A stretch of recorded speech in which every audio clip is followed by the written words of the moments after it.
মহাকারণিক তথাগত সম্যক সম্বুদ্ধ বিরাটময় বুদ্ধের ধর্ম আর বিশুদ্ধ সর্বগুণে গুণান্বিত অনুত্তর পুণ্যক্ষেত্র বুদ্ধের শ্রাবক সঙ্গ এই ত্রিবিধ শ্রেষ্ঠ রত্নকে সর্বপ্রথমে স্মরণ করছি।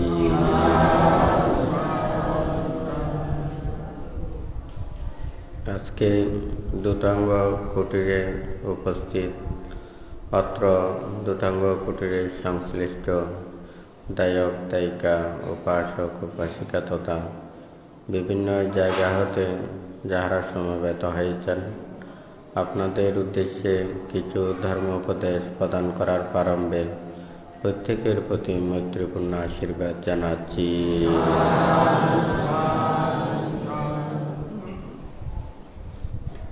বুদ্ধ সুদীর্ঘ ৪৫ বছর যাবৎ যেই ধর্ম দেশনা প্রদান করেছেন, এই ধর্ম আদিতে কল্যাণ, মধ্যে কল্যাণ এবং পর্যাবসানে কল্যাণ। যে ধর্ম আচরণের মাধ্যমে সকল প্রকারের দুঃখ থেকে নিবৃত্তি লাভ করে নির্বাণ সত্যকে উপলব্ধি করা যায়, সেই ধর্ম শ্রবণের পূর্বে প্রত্যেকে ত্রিরত্নের প্রতি শ্রদ্ধা উৎপন্ন করুন। কর্ম ও কর্মফলকে বিশ্বাস রেখে নীরবে ধর্ম শ্রবণ করুন।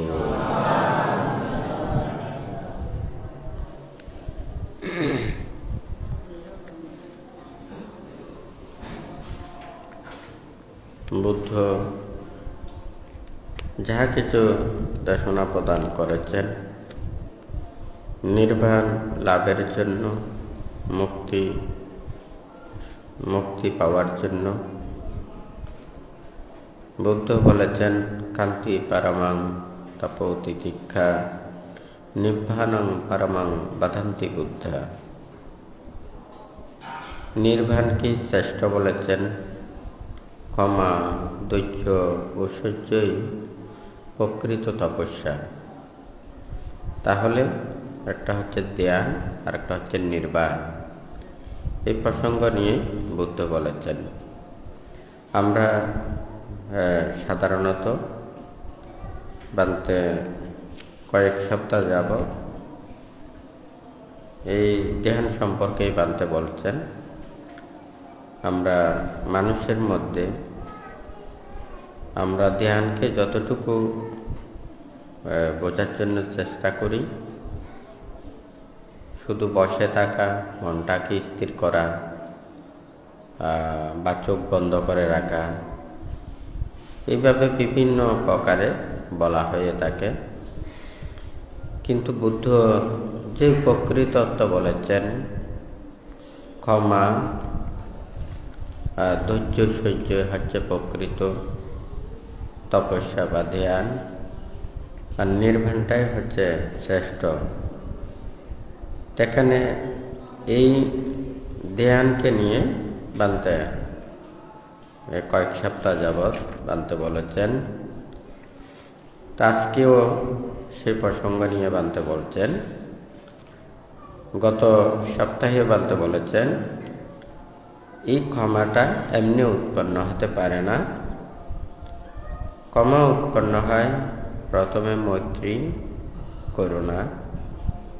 সে মৈত্রী করুণা থেকে অহিংসা চেতনা জাগ্রত হয়, তখন তাহারা ক্ষমা করতে পারেন। আবার এই ধৈর্য গুণ এটা আয়ত্ত করতে হলে প্রথমে নির্লোভতা লাগবে। সেই নির্লোভতা থেকে এই যে প্রথমে ভান্তে মৈত্রী করুণার কথা বলেছেন, এটা মৈত্রী করুণা মুদিতা। তাহলে এই নির্লোভতা মুদিতা থেকে সন্তুষ্টি প্রাপ্ত হওয়া যায়। সেই সন্তুষ্টি থেকে ধৈর্য গুণ বৃদ্ধি পায়। আবার এইদিকে ভান্তে লিখেছেন সেই সহ্যটা কিভাবে আমাদের সহ্য গুণ বর্ধিত করতে পারি, সেটা হচ্ছে উপেক্ষা, তারপর সংযত জীবন এবং ত্যাগ চেতনা। এগুলো থেকে সহ্য গুণ বৃদ্ধি প্রাপ্ত হয়। সেই জন্য এখানে ভান্তে লিখেছেন ক্ষমা গুণের সাথে আছে মৈত্রী, করুণা,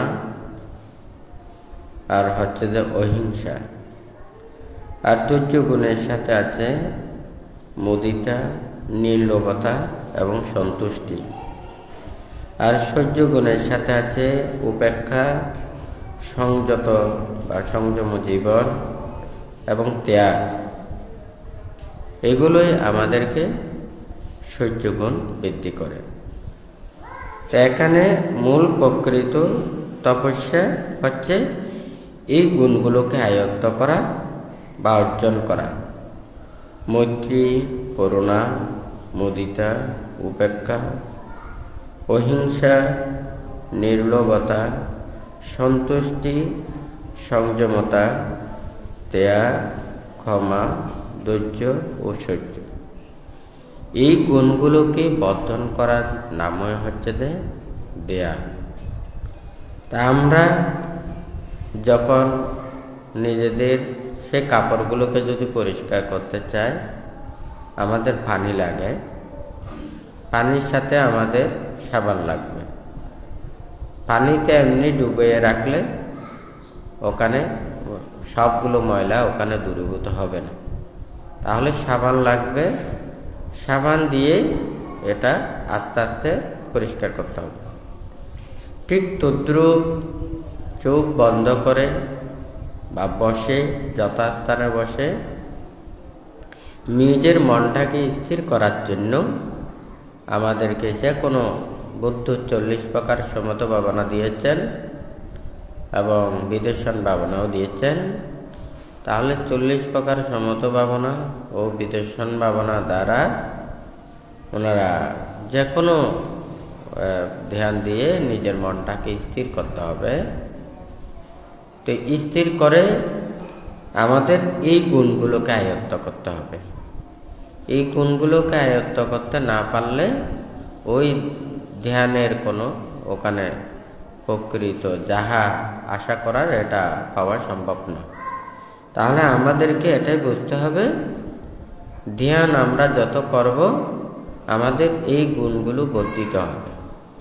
আমরা যদি এই গুণগুলোকে বর্ধিত করতে না পারি তাহলে আমাদের ধ্যানের সার্থকতা আসবে না।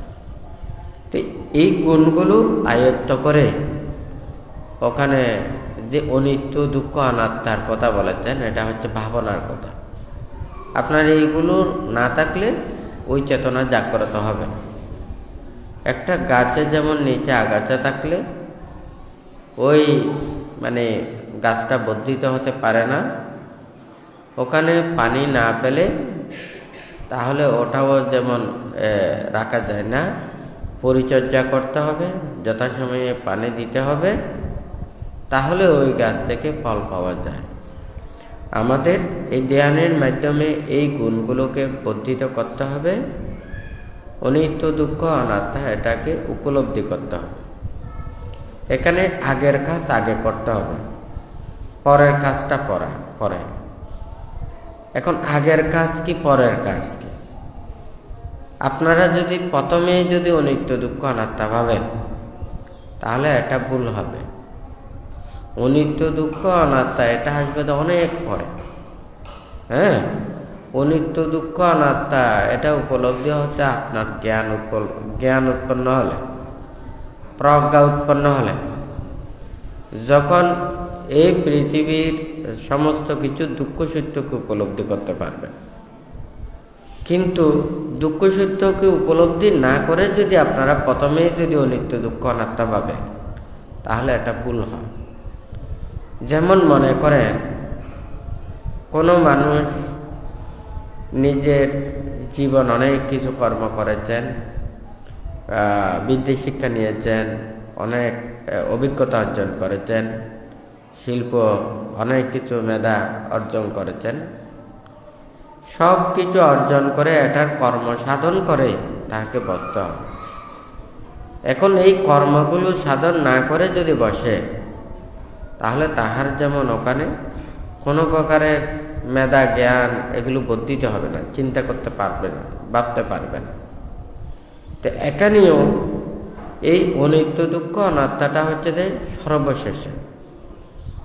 এখন যদি প্রথমেই যদি আপনারা যদি এটা মনে করেন, তখন নিজের মধ্যে উৎসাহ থাকবে না, আগ্রহ থাকবে না, তারপরে হচ্ছে যে প্রচেষ্টা থাকবে না।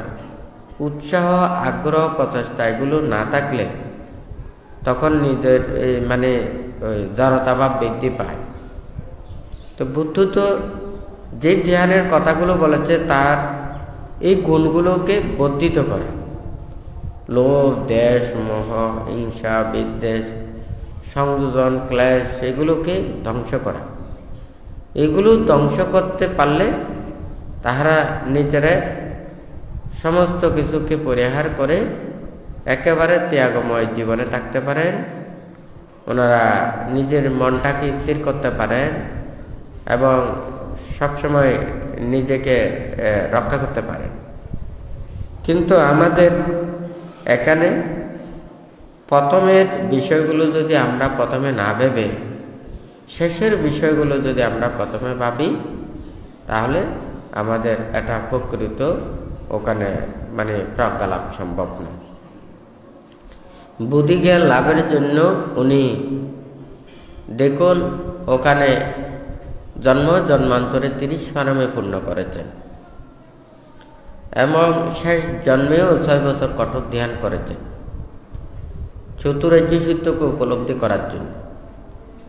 এরপরেও যতদিন পর্যন্ত 45 বছর যাবৎ ধর্মদান করেছেন, তখনও অবিরাম উনি যে ত্যাগ এবং সহ্যের মাধ্যমে ধর্মদান করেছেন, হয় নাকি? এখন আমরা এতগুলো ত্যাগ জন্মান্তরে এত পারমীয় আমাদের নেই। ইহ জন্মেও 6 বছর কঠোর ত্যাগের এগুলোরও কোনো দ্বারা কাছে নেই, হয় নাকি? ত্যাগময় জীবনীও নেই। আমি যদি এই ঘরে বসে শুধু টানের ফেলের ফুলের কমের বলে অনিত্য দুঃখ অনাত্মা বলি, জ্ঞান হয়ে গেল?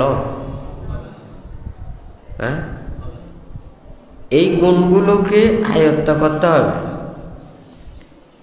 মানে আপনার যখন সংসারে আবদ্ধ হয়ে থাকে বা কর্মব্যস্ততায় থাকে এবং বিভিন্ন কিছু ওখানে টেনশনে বিভিন্ন কিছুর এখানে জড়িত থাকে, তখন মন চিত্ত এগুলো দ্বারা আবদ্ধ।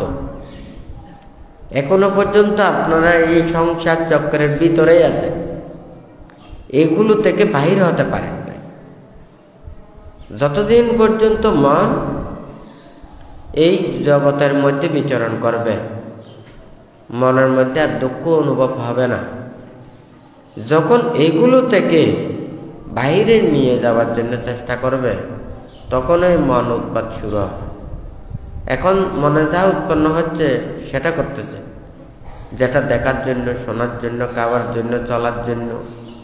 এটা মনের ইচ্ছের বিরুদ্ধে আপনারা কোনোটাই করছেন, শুধু মনের ইচ্ছাতেই সবগুলো করছেন। এখন এগুলো করতে গিয়ে আপনাদের মনে হচ্ছে যে ওখানে ওই খালে, পানিতে, সমুদ্রে ভাসমান কি যে কোনো একটা কিছুর মতো। এখান থেকে বাতাসের যেদিকে বাতাসের গতিতে এখান থেকে এখানে যাচ্ছে, এখান থেকে ওখান থেকে এখানে আসছে। তো এখনো পর্যন্ত মন ওগুলোতেই বিচলিত। এখন নির্বাণ এবং মুক্তি লাভের জন্য এটার সম্পূর্ণ বিপরীত মুখেই যেতে হবে। তখন আপনারা এগুলো সহ্য করতে পারবেন না, রক্ষা করতে পারবেন না। প্রথমে বলেছেন কি সংসার, আর একটা হচ্ছে সংসার ত্যাগ। বুদ্ধ নির্বাণ এবং মুক্তির জন্য সংসার ত্যাগ কেন বলেছেন? কারণ সংসারে আবদ্ধ থাকলে আপনারা যদি মনে করেন এই সংসারে যখন আবদ্ধ থাকে, এই দেহটাকে রক্ষা করার জন্য সারা জীবন ওখানে স্ত্রী, পুত্র, কন্যা, মাতা, পিতা, ভাই, বোন, এই জন্ম থেকে একেবারে মৃত্যু পর্যন্ত এই সংসারের কথা চিন্তা করতে করতে জীবন শেষ হয় নাকি না? এখন সংসার ত্যাগ করে ওনারা কি করবেন? তাহলে সংসার ত্যাগ করে ওনারা কোনো কাজ করবেন না, এটা নয়। এখন হচ্ছে যে নিজে এই মনের যা কিছু আছে কালিমাগুলোকে দূরীভূত করা, মনটাকে স্থির করা প্রজ্ঞা লাভ করা, এবং এই যতক্ষণ না পর্যন্ত অনিত্য দুঃখ অনাত্মার প্রকৃত সত্য উপলব্ধি করতে না পারবে ততক্ষণ পর্যন্ত একটা প্রচেষ্টা চালাতে হবে। মানে এই লোভ, দেশ, মোহ, হিংসা, বিদ্বেষ এগুলো সব পরিত্যাগ করতে হবে। এখন এগুলো পরিত্যাগ করতে না পারলে আমি নেই, আমার নেই, আমি শুধু অনিত্য দুঃখ অনাত্মা বললাম, এখানে কোনো কিছুই হবে না। একটা মন থেকেই ফেলে দিতে হবে। কিন্তু একটা সাংসারিক মানুষের জীবনের মধ্যে আসলে ত্যাগ করা খুব কঠিন। কে কাকে চাইবে? যারা এই মুক্তির পথে যাইবেন ওনারা নিজেই নিজেকে দেখবেন না। ভারী আমি আগামীকাল কোথায় থাকবো, সারা জীবন কোথায় থাকবো, কে আমাকে দেখবে, এগুলো কোনো কিছু চিন্তা করতে পারবে। এখন এইভাবে যদি মানসিকতা যদি ওনারা থাকতে চায়, আমাদের দায়ক দায়িকা, উপাসক উপাসিকারা যারা আছে ওনাদের যদি ধর্মচেতনা এগুলো না থাকে, ওনারা যদি মনে করেন যারা ত্যাগী তাদেরকে অসহায়ত্ব মনে করে, এটা হচ্ছে যে সবচাইতে বড়। কারণ যেগুলোর জন্য আপনারা এত কষ্ট করতেছে, এত মারামারি, হিংসে হিংসি, কত ধরনের অরাজকতাতে চলতেছে, এগুলোর কোনো হিসাব নেই।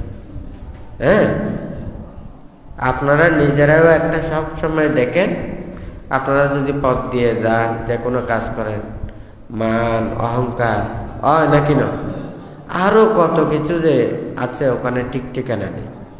একটা মানুষের মধ্যে মর্যাদা। এখন মুক্তির কর্মপথে আসতে চাইলে এগুলো সব পরিত্যাগ করতে হবে। আপনি চোখে দেখবেন কিন্তু না দেখার মতো হতে থাকতে হবে। আপনি সব কিছু শুনবেন, কিন্তু না শোনার মতো করে থাকতে হবে। আপনার মান সম্মান সব কিছু আছে, কিন্তু আপনার মানুষ থেকে দূরে থাকতে হবে। কারণ সবাই তো এটা বুঝবে না। বুদ্ধ এবং বুদ্ধ প্রমুখ ভিক্ষু সংঘরা লোকালয় বর্জন করে ওখানে বনে জঙ্গলে ওখানে থাকতেন, যেখানে মানুষ থাকতেন না, মানুষের চেহারা দেখা যায় না, সারা শব্দ শোনা যায় না, ওখানে কেন থাকে? কারণ ওই পরিবেশ নিয়ে যদি যখন মানুষের কাছে থাকবে তখন এটা দেখতে খুবই খারাপ দেখা যায়। কারণ সাধারণত মানুষ সব সময় ওরা কথা বলেন, এদিক সেদিক তাকায়, এদিক সেদিক দেখবে, নানান ধরনের সম্প্রীতি লাগবে, আন্তরিকতা লাগবে। এইগুলো করতে হলে তো সারাদিন কথা বলতে হবে, নাকি না? মানুষের মধ্যে আন্তরিকতা রাখতে চাইলে সেও নীরব থাকতে পারবে না, বসে থাকতে পারবে না। তাহলে ওইভাবে জীবনচর্চা এখানে মানুষের মধ্যে মানায়। সেই জন্য বুদ্ধ ওখানে এই বন জঙ্গলের কথাগুলো বলেছেন, অরণ্যের কথাগুলো বলেছেন। আপনারা দেখুন, ওখানে দেখা যায় ওনারা পিণ্ডোচ্চারণ করে ওনারা বন জঙ্গলে ওখানে চলে যেতেন।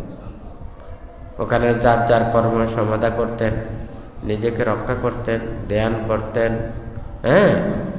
নিজের মনটাকে স্থির করার জন্য যতটুকু যার যেটা প্রয়োজন, এগুলো ধর্ম শিক্ষা, এগুলো ছাড়া আর বাহ্যিক কোনো কিছু ছিল না।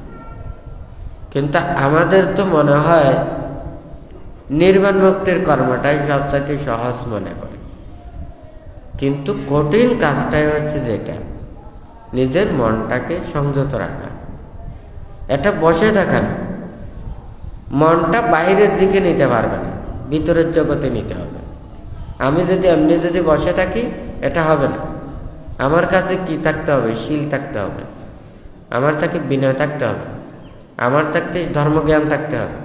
এই ধর্মজ্ঞানগুলো ভাবতে হবে, এগুলো আমাকে উপলব্ধি করতে হবে, এগুলো চিন্তা করতে হবে। এটা যদি আমার চিন্তার সাথে যদি ধর্মের সাথে যদি না মিলে, যতক্ষণ না পর্যন্ত এটা আমার মনের সাথে মিলবে না, এটার জন্য আমাকে প্রচেষ্টা চালাতে হবে। একজন মানুষ যখন ওখানে সাইকেল শিখতে যায়, প্রথমে গাটা ঠিক থাকে না, মানে সাইকেল না হয়ে এদিকে পড়া যায়, এদিকে পড়া যায়, শরীরের ব্যালেন্স ঠিক রাখতে পারে না, হয় নাকি না? তারপর ওখানে যেদিকে পা দেয় ওইদিকে পুরো শরীরটা দিয়ে ফেলে। তো ওখানে যেমন চলতে মানে আস্তে আস্তে শিক্ষা করতে করতে ফ্রি হয়, ঠিক তদ্রুপ মন প্রথমে অস্থির থাকবে, বিক্ষিপ্ত থাকবে, চঞ্চল থাকবে, সারা জীবন যাহা কিছু এগুলো সব মনে পড়বে। হ্যাঁ, জন্মান্তরের সংস্কার রাশি এগুলো মনে পড়বে, প্রিয় আপনজন এগুলোর মনে পড়বে, নানান ধরনের কথাবার্তা মনে পড়বে। এখন এগুলো সব আগে পরিত্যাগ করে একাকী নির্জনতা স্থানে থাকার মতো পরিবেশ মানসিকতা ওকে সৃষ্টি করতে হবে।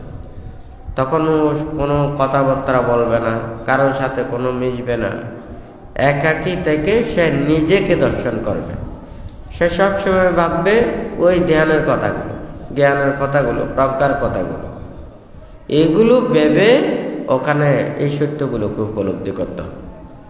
তো এখানে দুঃখ সত্যকে বলা মানে কি? এখানে দুঃখ, এই দেহটা আসলে দুঃখ, কিন্তু এই দুঃখ আমরা উপলব্ধি করতে পারি না। যেমন মনে করেন আপনাদের মনগুলো রয়েছে কোথায়? এখন যদি বলি, এক একজনে ওখানে যেখানে ব্যবসা বাণিজ্য করেন, অফিসে কাজ করেন, ঘরে বাড়িতে, হ্যাঁ, যে জায়গায় আপনারা চলাফেরা করেন, মনটা কিন্তু ওখানে ঘুরতেছে। এই দেহের অফুরন্ত দুঃখ রাশি আপনারা কিন্তু ওটা মনে ওখানে দেখতেছেন। ওই যখন কিছুক্ষণ অসুখ হন, বিসুখ হন, অথবা কোনো ধরনের যখন আর নাড়াচাড়া করতে পারেন না, হ্যাঁ, তখন হয়তো কিছুক্ষণ ওখানে বিছানায় থাকে। কিন্তু যেই ওখান থেকে আবার ওই সুস্থ হয়েছে, যেই আবার ওখানে পুরা শুরু, মনটা দেহ জগতের ভিতরে নয়, ওই বাহির জগতে যা কিছু কর্ম আছে ওই কর্মের মধ্যে মনটা ঘুরতেছে। হয় নাকি না? এখন তো মন তো বাহিরের জগতে, ভিতরের জগতে তো ঢুকে নাই। ভিতরের জগতে ঢুকাতে হবে। ভিতরের জগতে ঢুকাইয়ে ওখানে যা কিছু সুখ দুঃখ, ওখানে যখন হেতুগুলোকে দেখতে পাবে, কার্যকারণগুলোকে দেখতে পাবে, মনের এগুলো কোথা থেকে উৎপন্ন হয়। যেমন এটা বুদ্ধ বলেছেন যে এই দেহটা হচ্ছে যে রূপ সদৃশ, এটা জড় পদার্থ সদৃশ, এখানে কোনো প্রাণ নেই। এখানে মন অস্থির, বিক্ষিপ্ততার এগুলোর কারণে দেহ এখান থেকে এখানে যায়, এটা নাড়াচাড়া করতেছে। হ্যাঁ, এই চিত্ত চঞ্চলতার কারণে দেহটাও অস্থির হয়। তো এই দেহের অস্তিত্বতার কারণে সে দেহের প্রকৃত সত্যকে উপলব্ধি করতে পারে। আমরা অতীতেও দেখা যায় মুনি, ঋষি, তাপস যারা ধ্যান সমাধি করেছেন, লোকালয় বর্জন করে ওনারা নির্জন স্থানে গিয়ে ওখানে থাকেন। হয় নাকি না? আর এই কর্মবরটাই ওখানে ধ্যানের কথাটা বলেছেন। সবাই তো ওইভাবে করতে পারে না, তবে পরিবেশ সেটা সৃষ্টি করতে হবে। আমাদের বৌদ্ধ ধর্মের অনেকেই অনেক কিছু ধ্যান করার জন্য অনেক কিছু পরিবেশ এগুলো সবাই মিলে করতে পারে, কিন্তু দেখা যায় এটা তো মন মানসিকতা ঠিক থাকতে হবে। আবার যদি মন ঠিক না থাকে, তাতেই কিন্তু আবার সমস্যা হয়। হয়তো প্রথমে একসাথে সবাই করবে, কিছুদিন বাদে ওই কোটাকুটি শুরু হয়ে যাবে। হ্যাঁ, কার বেশি, কার গুণ বেশি, হ্যাঁ, কার অবদান বেশি, কার নাম বেশি, হয় নাকি না? তখন ওখানে আবার নানান ধরনের কথা এসে যাবে। এগুলো দিয়ে কোনো কিছু হবে না। এই দেহটার বুদ্ধ বলেছে যে যতদিন পর্যন্ত এই দেহটাকে আপনারা মাটির মতো বানাতে পারবেন না, মনটাকে পানির মতো বানাতে পারবেন না, ততদিন পর্যন্ত আপনারা মুক্ত হতে পারবেন না। এখন তো আপনারা তো এগুলো সহ্য করতে পারবেন। মানুষে বসে থাকলেও মানুষ খারাপ বলে, কথা বললেও খারাপ বলে, নীরব থাকলেও খারাপ বলে, কেউ খারাপ না করলেও তাদেরকে অপবাদ দেয়। হয় নাকি? তবে অপবাদ দিতে পারে না কাদেরকে জানে? খারাপ মানুষকে। হয় নাকি? খারাপ মানুষকে অপবাদ দিতে পারে না, যতই খারাপ করুক না কেন। শক্তি থাকলে, প্রভাব থাকলে, ক্ষমতা থাকলে তখন আপনারা কোনো অপবাদ দিতে পারবেন না। আপনারা সবাই তাদেরকে সম্মান করবেন। তো আপনারা যদি মনে করেন না আমি শত অন্যায় অপরাধ করলেও আমি যদি রাজা হই, আমাকে কে আবার ওখানে শাস্তি দেবে? রাজা তো প্রজাদেরকে শাস্তি দেবে, হয় নাকি না? কিন্তু রাজাকে শাস্তি দেওয়ার কেউ থাকে। আপনারা যদি সেটা মনে করেন আমি এগুলো লাভ করে, আমি শত অন্যায় অপরাধ করে ওখানে সব কিছু ওখানে মাপ পাব, বুদ্ধ সেই জন্যই বলেছেন রাজা হলে জ্ঞান লাভ করতে পারবেন, হ্যাঁ, ক্ষমতা থাকলে জ্ঞান লাভ করতে পারবেন না। আপনার প্রভাব প্রতিপত্তি থাকলে আপনি জ্ঞান লাভ করতে পারবেন না। কেন পারবেন না? কারণ মান অহংকার আপনার বেশি।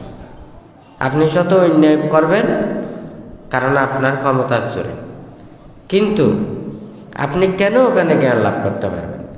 কারণ মনটাকে আপনার মনের মধ্যে মান অহংকার, হ্যাঁ, গৌরব, এগুলো নিজের মন থেকে দূরীভূত করতে হবে।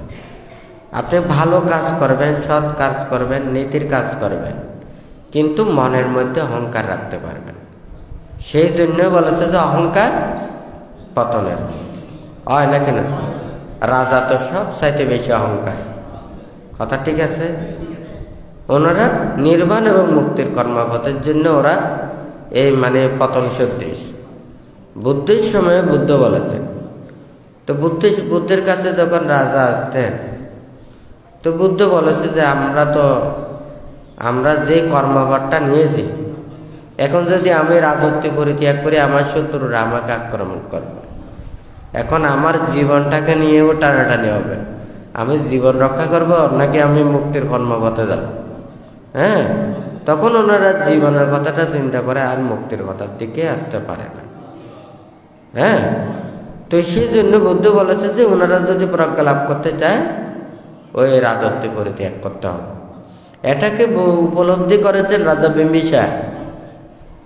উনি কিভাবে রাজত্ব পরিত্যাগ করবেন, বুদ্ধির উপদেশ, শিক্ষা, জ্ঞান এগুলো লাভ করেছেন। এগুলো লাভ করে উনি যে শিক্ষাটা পেয়েছেন, উনি কিভাবে রাজত্ব ওনাকে দিয়ে ফেলবে এটাই ওনার চিন্তা ছিল। ওনার ছেলে যখন চেয়েছেন তো এই অজাতশত্রুকে দিয়ে ফেলেছেন, কিন্তু অন্যান্য রাজারা তো ওইভাবে দেয়নি, হয় নাকি না? এখন যদি আমি রাজপুত্রকেই ওখানে আমার ক্ষমতা দিলাম, এখন সে যদি ওখানে কুবুদ্ধি দিয়ে আমাকে হত্যা করে, হয় নাকি না? তাহলে রাজা বিম্বিসার বুদ্ধির এই জ্ঞানটা পেয়েছেন বিদায় উনি রাজত্ব পরিত্যাগ করে এই ধৈর্য সহ্যের মাধ্যমে উনি ধ্যানে রত হয়েছেন, হয় নাকি না? কিন্তু সব রাজারাই তো এইভাবে পারেন না। পুণ্য সঞ্চয় করেছেন, ধর্ম কাজ করেছেন, ধর্মকর্মে সহযোগিতা করেছেন, বুদ্ধির সেবা করেছেন, এতটুকু পর্যন্ত করতে পারেন। হ্যাঁ, তাহলে এই মুক্তির কর্মপথে এই মান অহংকার অনেক বাধা। এখন ভান্তে যেই গুণগুলো বলেছেন এখানে কিন্তু মান অহংকার ধ্বংস করার জন্য। হ্যাঁ, প্রকৃত ধ্যানটা হচ্ছে নিজের মনটাকে আর দেহটাকে এগুলো সংযত করার জন্য। শত্রুপূর্ণ থাকলে ওনারা ধ্যান করতে পারেন না। তখন তো কুশলরাজ প্রসেনজিৎ বুদ্ধের ভক্ত ছিল, সেই জন্যই ওখানে 999 জন মানুষ হত্যা করেছেন অঙ্গুলিমাল, হয় নাকি না? তাহলে 999 জন ওখানে মানুষকে হত্যা করে বুদ্ধির সান্নিধ্যে এসে উনি প্রজ্ঞা লাভ করেছেন। হ্যাঁ, কুশলরাজ প্রসেনজিৎ ওকে কোনো ধরনের শাস্তি দেয়নি। উনি যদি বুদ্ধির সান্নিধ্য পরিত্যাগ করেও যদি ওখানে যেতেন তাহলে অবশ্যই ওনাকে শাস্তি দিতেন, হয় নাকি না? দমন করতেন। কিন্তু এখন ধর্ম জ্ঞান, ধর্ম আচরণ করে সবাই তো ধর্মকে এখানে সেইভাবে মেনে চলেন না, হয় নাকি না? সবাই যদি জানতো বুদ্ধির সান্নিধ্যে এসে সবাই অহিংসার বাণী, ত্যাগের বাণী, মৈত্রীর বাণী ধারণ করে ওনারা শান্তময় জীবন আচরণ করেন, ওনারা অন্যায় করেন না, অপরাধ করেন না, কারো ক্ষতি করেন না, কারোর দুঃখ কামনা করেন না, তাহলে বুদ্ধির প্রতি তখন বিশ্বাস ছিল। বুদ্ধির কথার বাইরে বুদ্ধির শিষ্যরা চলতেন না, বুদ্ধির নিয়ম বিনয় মোতাবেকের বাইরে চলত না। এখন কাকে বিশ্বাস করবে? এখন যদি রাজারাও যদি বলেন ঠিক আছে, বুদ্ধির কথায় ওখানে কোনো অন্যায় নেই, অপরাধ নেই, সবাই যথাযথভাবে জীবন অতিবাহিত করেন, এখন কে কাকে শিক্ষা দেবে? আপনারা তো দায়কদেরকে তো আমরা বলতেও পারি না। হ্যাঁ, আমরা বিজ্ঞরাই যদি শুধু বলি, হ্যাঁ, আমরা কতটুকু বুদ্ধির উপদেশকে ধারণ করতেছি? তখন তো বুদ্ধির নীতি উপদেশ এগুলো প্রতিপালন করে। কেউ যদি অন্যায় করতো, অপরাধ করতো, তখন বুদ্ধকে জানাতেন। হ্যাঁ, তখন বুদ্ধ শীল বিনয় প্রজ্ঞাপ্ত করতেন এবং তাহাদেরকে শিক্ষা দিতেন। ওনারা অন্যায় করলে ওনাদেরকে শাস্তি, দণ্ড এগুলো দিতেন, তখন কিন্তু রাজারা দিতেন। এখন তো আমরাই তো নিজেদেরকে শিক্ষা দিতে পারতেছি। হ্যাঁ, তাহলে এখন বুদ্ধ নেই, ধর্মকায় বুদ্ধ আছে, কিন্তু আমরা ধর্মকায় বুদ্ধকে কয়জন মেনে চলতেছি? এগুলো কয়জনে আমরা আচরণ করতেছি? হ্যাঁ, আমরা যদি সবাই বুদ্ধের কথা মতো চলতাম, শীল বিনয় আচরণ করতাম, নীতিতে চলতাম, তাহলে তো কোনো এখানে অন্যায় থাকতো না, কোনো অপরাধ থাকতো না, ভুল থাকতো না। বুদ্ধ এবং বৌদ্ধ প্রমুখ ভিক্ষু সংঘরা রাজ্যের কোনো বোঝা নয়, দেশ সমাজ রাষ্ট্রেরও কোনো কিছু বোঝা নয়। যারা মন চিত্ত শান্ত দান্ত সমাহিত হয়ে মনের পাপগুলোকে দূরীভূত করে ওনারা শান্ত হয়েছেন, ওনারা তো কোনো দিকে অশান্ত হবার কোনো কথা নয়। অর্থাৎ আমরা বুদ্ধের প্রকৃত সত্যবাণীর শিক্ষাকে আমরা যথাযথভাবে প্রতিপালন করতেছি না, এগুলো আচরণ করতেছি না, এটা উপলব্ধি করতেছি, যার কারণে এই সমস্যাগুলো। আর যদি আপনাদের দায়িক উপাসক উপাসিকাদের কথা বলি, এটা তো আরো বড় সমস্যা। আপনারা দান দেওয়ার জন্য সংঘকে খোঁজেন, সংঘের নাম দিয়ে, বুদ্ধের নাম দিয়ে আপনারা সব কিছু উৎসর্গ করেন। যখন দান দেওয়া হয় এটার অধিকারত্ব থাকে তখন সংঘ। ধর্মকে উদ্দেশ্য করে যখন ওখানে দান দেওয়া হয় তখন আপনারা এটা দাবি করতে পারেন না, এটা রক্ষা করতে পারেন সংঘ, এটার উত্তরাধিকারী সংঘ, এটা দায়ক। আপনারা কয়জন এটা মানে? প্রতিটা গ্রামে গ্রামে বিহার রয়েছে, আপনারা বলেন যে বিহারটা আপনাদের, তাহলে সংঘটা কি ওখানে বাড়া? হ্যাঁ, বিজ্ঞ কি ওখানে কি বিহারের মানে দারোয়ান? হ্যাঁ, তাহলে আপনারা ওখানে সংঘকে, বুদ্ধকে সাক্ষী না রেখে, বসুন্ধরাকে সাক্ষী না রেখে আপনারা করুন। এগুলোকে দিয়ে এটা কোনো কাজ হবে না। ভান্তে বারবার বলতেছে সবাই আপনারা ধর্মের জন্য আসেন, আমাদের সবাইকে ধর্মের কর্মপথে আসতে হবে। ধর্ম হচ্ছে পবিত্র স্থান, যে স্থানে আপনারা প্রতিটা জায়গায় একটা গ্রামে আপনারা পারেন না, তাহলে একটা পবিত্র স্থানে গিয়ে আপনারা মনের দুঃখ ওই জায়গাতে বুদ্ধকে বলেন, বুদ্ধকে বন্দনা করে, এখানে মনের মধ্যে শান্তি পাওয়ার জন্য, সুখ পাওয়ার জন্য, পুণ্য লাভের জন্য। এখানে গিয়ে ওখানে মানুষের মনটা হালকা হবে, হয় নাকি না? মনটা পবিত্র হবে। ওখানে কোনো ধরনের কারো কোনো খারাপ কোনো কিছু থাকবে না, কারো কোনো ময়লা কথা বলতে পারবে না, অন্যায় কথা বলতে পারবে না, কারো খারাপ ব্যবহার করতে পারবে না। ওই জায়গাটা পবিত্রতে পবিত্র মতো রাখতে হবে। আমরা পারি না প্রতিটা ঘরে ঘরে, তাহলে ওই জায়গাতে গিয়ে আমাদের মনটাকে পবিত্র করার জন্য করে যায়। একটা পুকুরে সবাই ওখানে ময়লাগুলোকে সাফ করার জন্য যায়, হয় নাকি না? এখন আপনি গিয়ে ওখানে পুকুরটা ওখানে গোলা করে দিয়েছেন, এখন সবাই স্নান করেন ওখানে, সবাই ওখানে মুগ্ধ হবে। গোলা পানি ওখানে পুকুরটাকে পুরো নষ্ট করে তারপরে স্নান করবে, তারপরে মুখ ধুবে। হ্যাঁ, পুকুরে যত ময়লা আছে সবগুলো নিয়ে ওখানে বাড়ি চলে যাবে। হ্যাঁ, ঠিক তদ্রুপই পবিত্র স্থানটা পবিত্র থাকতে হবে। আপনারা পাপ করতে পারেন, সীল লঙ্ঘন করতে পারেন, অন্যায় করতে পারেন, হয় না কেন? পুকুরে যান যে ময়লা পরিষ্কার করার জন্য, হয় না কেন? পুকুরটাকে পরিষ্কার রাখতে হবে না? আজকে আপনারা স্নান করেছেন, পুকুরে ময়লা হয়েছে, এটা আবার পরিষ্কার হয়ে যাবে, কালকে আবার এটা আপনারা আবার স্নান করবেন, মুখ ধুবেন, হয় নাকি না? আপনারা ওখানে শিল লঙ্ঘন করতে পারেন, অন্যায় করতে পারেন। তাহলে বিহারে যান, বুদ্ধকে বন্দনা করে, হ্যাঁ আজকে আমার শিলভঙ্গ হয়েছে বা অনেক কিছু হয়েছে, ওখানে গিয়ে বুদ্ধকে বন্দনা করে মাপ চাইবেন, আবার শিল নেবেন, হয় নাকি না? অন্যায় পরিত্যাগ করবেন, যা কিছু পাপ আছে এগুলো মন থেকে দূরীভূত করবেন। কিন্তু আপনারা কি করেন?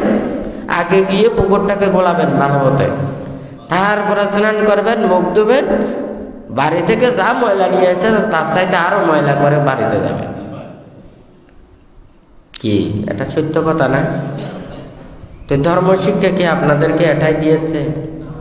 আমাদেরকে কি এটাই দিয়েছে? তাহলে আমরা নির্বাণ এবং মুক্তির কর্মপথের জন্য যেটা আমাদের সব চাইতে, এখানে তো বিনয় আছে, নীতি আছে, শিক্ষা আছে। একটা রাষ্ট্র যেমন সংবিধান অনুযায়ী চলে, ধর্মও ধর্মের একটা সংবিধান আছে, হ্যাঁ বিনয় আছে, নীতি আছে। তাহলে আমরা এই বিনয়গুলোকে কেন ধারণ করতে পারছি না? এই বিনয় না থাকলে ধর্ম থাকবে না।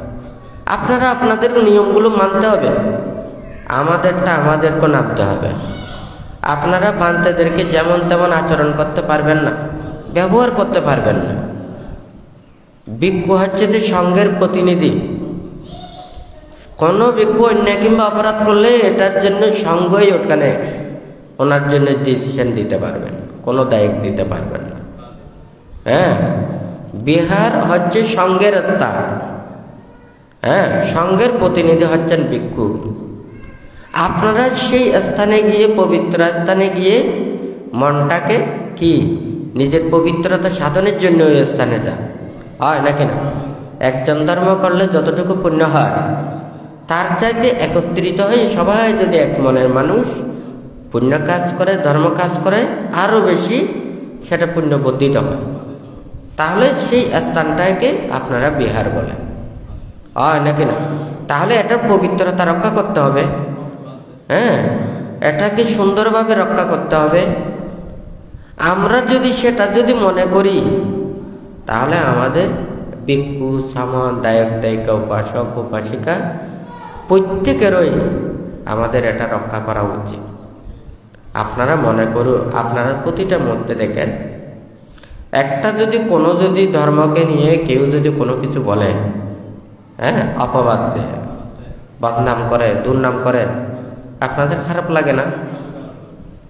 খারাপ লাগে। তাহলে তো এত অন্যায় অপরাধগুলো কোনোটাই থাকতো না, হ্যাঁ। কারণ আপনারা যতই এটা খারাপ লাগে বলুন না কেন, এটা মনের মধ্যে আসলে কোনোটাই খারাপ লাগে না। দেখা যায় খারাপ কাজ করতে সবারই ওখানে দেখা যায়, কিন্তু ভালো কাজও ওইভাবে দেখা যায়। তাহলে আপনারা বিচার আদালতে মিথ্যার আশ্রয় গ্রহণ করেন কেন? আপনারা বুদ্ধের কাছে আসবেন, বুদ্ধের কাছে পঞ্চশীল নিয়েছেন, হ্যাঁ এগুলো শিক্ষা নিয়েছেন না? তাহলে মিথ্যা কথা না বললে, হ্যাঁ বিচারকের এত কষ্ট করতে হয় না। মিথ্যার আশ্রয় নিলে বিচারকের কষ্ট হয়। শত অন্যায় অপরাধ করবেন, আবার এগুলোকে মানুষের কাছে মিথ্যাবাদী মানে মিথ্যাচার করার জন্য আরো মিথ্যার আশ্রয় নেবে। এটা তো ধর্ম শিক্ষাই নয়, হ্যাঁ। তো যাই হোক, আমরা সবাই বুদ্ধ বলেছেন, মানে যে পাপ কর্ম করে, অন্যায় করে, অপরাধ করে, না আন্তালিককে না সমুদ্র মাঝে না পাব্যতানাং বিবরাং পাবেশা, হয় না? তাহলে ওখানে সে আকাশের যে স্থানে থাকুক না কেন, সে গুহার ভিতরে যেখানে থাকুক না কেন, হ্যাঁ তাহলে সমুদ্রের তলদেশেও ওখানে থাকুক না কেন, তো এই পাপর কর্মের বিপাক ভোগ করতে হবে। এটা তো আমরা বলে যাই, কয়জনে বিশ্বাস করে?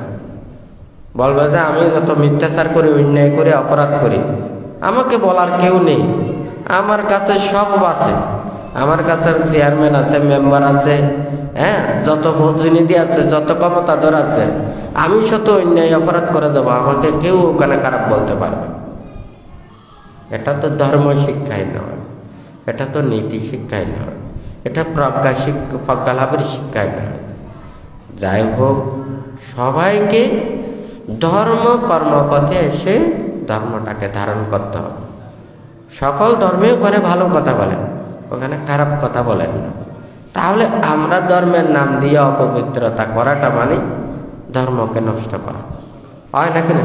আপনি খারাপ হতে পারেন, আপনি অন্যায় পথে চলেন, আপনি খারাপ পথে চলেন, আপনি শীল পালন করতে পারেন না, আপনি অধর্ম পথে চলেন, কিন্তু ধর্ম তো খারাপ না, ধর্মকে অপবিত্র করবেন কেন?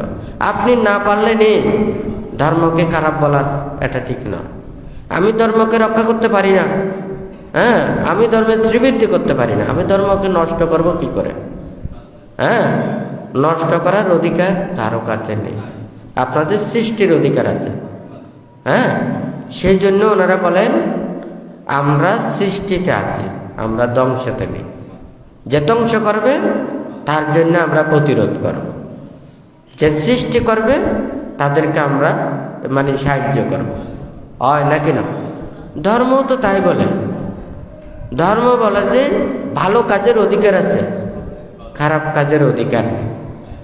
কেউ যদি খারাপ করে তাকে আমরা উপদেশ দিতে পারবো, কিন্তু শাসন করতে পারবো, কারণ সে নিজের কর্মফল নিজে ভোগ করবে, হয় নাকি না? সে যদি নিজের পাপকর্মের বিভাগ নিজে না বুঝে, আপনি ওখানে শুধু তাদেরকে নিন্দে তিরস্কার করে কোনো লাভ নেই।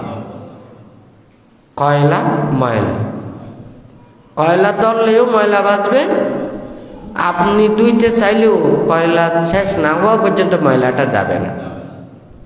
অর্থাৎ যে নিজে ভালো হতে চায় না, হ্যাঁ, শুদ্ধ হতে চায় না, সেই মানুষকে শুদ্ধ করার জন্য প্রচেষ্টা চালা মানে নিজে শুদ্ধ নষ্ট হবে। অতিরিক্ত আরেকজনের দয়া মায়া এগুলো দেখাই কাউকে অতিরিক্ত ভালো পথে আনার জন্য, যে ভালো হতে চায় না তাকে প্রচেষ্টা চালা মানে নিজেও নষ্ট হবে। আপনি আপনার দাটা খুব ভালো ধারণ, আপনি কাজের এগুলোকে কাটবেন, সারাদিন কাটলেও কোনো সমস্যা, কিন্তু যেগুলো কাজের নয় উল্টোপাল্টা জায়গায় মারবেন, এই দাটা ওখানে মানে আরো ওখানে খুদ পড়ে যাবে, হয় নাকি না? তাহলে যে মানুষ ভালো হতে চায় না, যে মানুষ ওখানে প্রজ্ঞা লাভের ধর্ম জ্ঞানের ওখানে আসতে চায় না, তাদেরকে চাওয়া মানে আরো নিজেকে শুদ্ধ নষ্ট হয় নাকি না? এখন সবাইকে ধর্ম নিয়ম নীতি শিক্ষা কর্মপথে ওখানে থাকতে হবে। আমরা যদি সবাই যদি ধর্মের কথা বিশ্বাস করি, কর্মফলটা যদি বিশ্বাস করি, জন্ম জন্মান্তর যদি বিশ্বাস করি, তাহলে কখনো ওখানে অন্যায় এবং পাপকর্ম করবে না। শীল বিনয় ধর্ম যতটুকু পারে ততটুকু রক্ষা করে আপনাদেরকে চলতে হবে, হয় নাকি? সবাই তো দুর্লভ মানব জন্ম, এটাই স্বীকার করে। হ্যাঁ, এই পৃথিবী ছেড়ে সবাইকে চলে যেতে হবে। আজকে টাকা পয়সা ধন দৌলত গাড়ি বাড়ি বিল্ডিং বিল্ডিং এগুলোর জন্য কত মারামারি হিংসা হিংসি, কত পাপের আশ্রয়, মিথ্যার আশ্রয়, অন্যায়ের আশ্রয়, কতজনকে দুঃখ কষ্ট আঘাত, হয় নাকি না? এগুলো নিয়ে সারা জীবন পার্থিব এগুলো নিয়ে ব্যস্ত থাকে, এগুলোই তাদেরকে সারা জীবন এগুলোকে দুঃখ দেয়, মৃত্যুর পরে তাদেরকে দুঃখ স্থানে চলে যায়। আর প্রকৃত জ্ঞানী গুণী মানুষরা নিজেরা সৎ পথে চলে, নীতির পথে চলে, এই দুর্লভ মানব জীবনকে সুন্দরভাবে পরিচালিত করে ওনারা সৎকর্মের পুণ্যরাশিগুলোকে নিয়ে যায়, এবং যারা মানুষেরাও যারা তোমাদের সৎকর্মের এগুলোকে স্মৃতিকে মনে রাখে, হ্যাঁ, এবং সে পরমাত্মিক শীল সমাধি প্রজ্ঞা গুণ এগুলো লাভ করতে পারে। এটা চতুর্দিকে লাভ, ইহকালেও লাভ, পরকালেও লাভ, এখনো থাকবে ভবিষ্যতেও থাকবে, নাকি না? আর ওগুলো বর্তমানে আছে বটে, কিন্তু ভবিষ্যতে থাকবে না। আর এগুলো রক্ষা করতে গিয়ে কত মানুষের পাপ অন্যায় অপরাধ, হয় নাকি না? তো যাই হোক, বুদ্ধ সব সময় আপনাদেরকে বলেছেন এই কর্মপথগুলোকে ধারণ করার জন্য। বানতে এই ধ্যানের কথাগুলো বলার অর্থ আছে। অনেকেই এটা মনে করে না, আমরা শুধু মনে হয় বসে ধ্যান করলে আমাদের মুক্তির কাজ হয়ে যাচ্ছে। তাহলে এত শীল বিনয় ধ্যান নীতি এগুলো কেন? হ্যাঁ, একটা আমরাও তো দেখা যায় কেউ যদি ডক্টরেট পাস করতে যায় প্রাইমারি স্কুল অতিক্রম করতে হবে, তারপরে হাই স্কুলে যেতে হবে, তারপরে কলেজে যেতে হবে, হয় নাকি না? তারপরে বিশ্ববিদ্যালয়ে এগুলো অতিক্রম করে ওখানে উচ্চতর ডিগ্রি লাভ করা যায়, হয় নাকি না? নির্বাণ এবং মুক্তির কর্মপথেও তো বুদ্ধ এই কথাটা বলেছেন। হ্যাঁ, এটা ত্যাগ করতে হবে, এই গুণগুলোকে আয়ত্ত করতে হবে। এখন আপনারা যদি নিজেরা চিন্তা করেন এই গুণগুলো আপনাদের কতটুকু আছে? হ্যাঁ, এখন তো যখন বিদ্যা হয়ে যায় এমনি নাড়াচাড়া করতে পারে না, এইদিকে ব্যথা এইদিকে ব্যথা, হয় নাকি না? যদি বলে যে কিছুক্ষণ ধ্যান করলে ওখানে মনটা কোথায় চলে গেছে এটা বলতে পারে না। হ্যাঁ, তো এই মনটাকে স্থির করে রাখতে পারে না, তাহলে ওই সময়ে ওখানে এই মুক্তির কর্ম করা, ত্যাগ অনুশীলন করা খুব কঠিন ব্যাপার।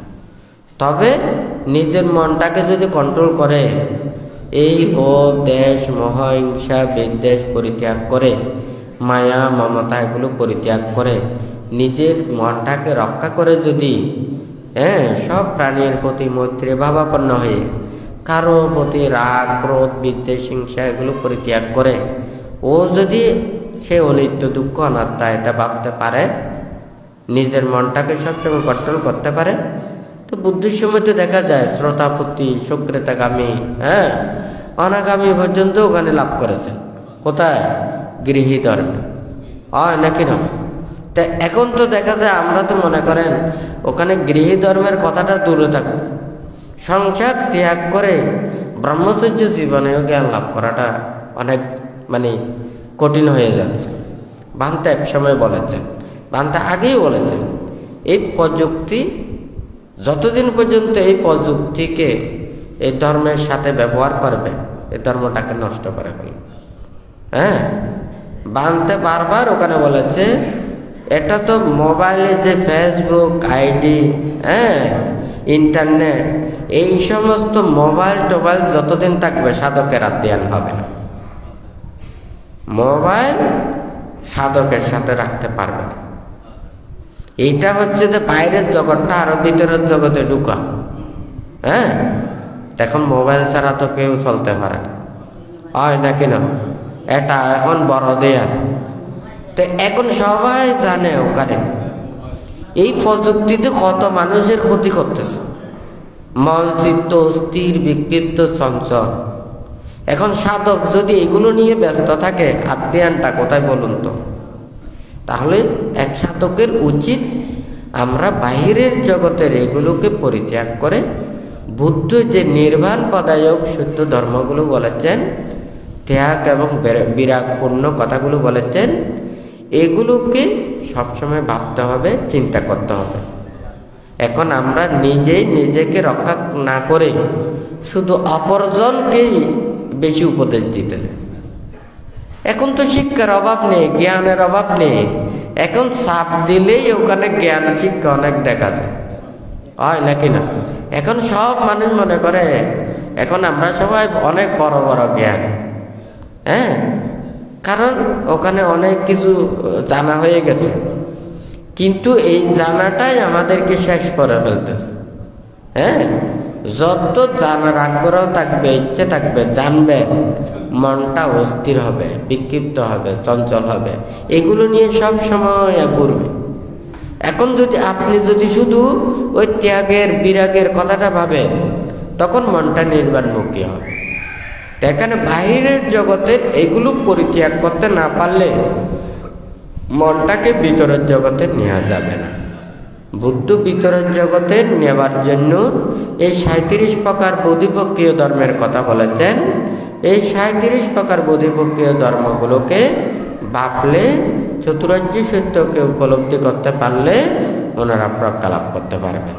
তো যাই হোক, আপনারা প্রত্যেকে বুদ্ধের প্রকৃত ধর্ম শিক্ষা উপদেশগুলো ধারণ করে শীল বিনয় ধর্ম আচরণ করে বুদ্ধের এই যে নির্বাণ পদায়ক ধর্মকে যাতে দিকে দিকে মুক্তিকামী প্রত্যেক মানুষের কাছে আপনারা পৌঁছাতে পারে, তাহাদেরকে সহযোগিতা করতে পারে, এই দুর্লভ মানব জন্মকে যাতে আপনারা প্রত্যেকে সার্থকে রূপান্তরিত করতে পারে, সেই রূপে মনের মধ্যে চেতনা রেখে শ্রদ্ধা রেখে 3 বার সাধুবাদ প্রদান করুন।